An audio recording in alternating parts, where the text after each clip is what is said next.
Et durant cette bénédiction, le pape aura sans doute un mot pour les victimes des conflits au Proche et au Moyen-Orient, région meurtrie où le nombre de chrétiens se réduit inexorablement depuis le début du XXIe siècle, sous la pression des guerres et des pouvoirs tyranniques. En Syrie, depuis la chute de Bachar al-Assad et l'arrivée au pouvoir des rebelles islamistes de HTS, les craintes pour les minorités religieuses sont vives, malgré les signes d'ouverture affichés.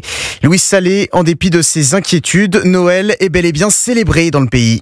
En ce 25 décembre, les cloches résonnent à Damas. Pas question de renoncer aux festivités. Vincent Gelot est responsable des projets de l'association L'Œuvre d'Orient en Syrie. Vous avez dans le nord de la Syrie ce qu'on appelle les premières villes chrétiennes. Donc c'est une très vieille terre de chrétienté. Le clergé chrétien a mis un point d'honneur à ouvrir les églises, à faire sonner les cloches, à mettre les sapins dehors, normalement, parce qu'ils l'ont toujours fait et qu'ils ont le droit de le faire. Les différentes vidéos qu'on m'envoie, que mes amis m'envoient de Damas, d'Alep, le montrent. Le nouveau régime a garanti aux chrétiens de les laisser vivre leur foi librement et en sécurité, mais l'inquiétude règne de voir naître prochainement un califat islamique régi par la charia. Ces derniers jours, malgré les signaux positifs qui ont pu être envoyés depuis la chute du régime et le début de l'offensive, il y a eu plusieurs actes isolés qui se sont multipliés, en particulier des sapins de Noël qui ont été brûlés, des femmes chrétiennes à qui certains miliciens ont demandé de mettre le voile, certains hommes à qui on a demandé de retirer ou de cacher les croix. C'est ce type d'acte qui fait craindre aux chrétiens pour la suite. En 2011, 2 millions de chrétiens peuplaient la Syrie, soit 8% de la population. Ils seraient aujourd'hui 4 fois moins,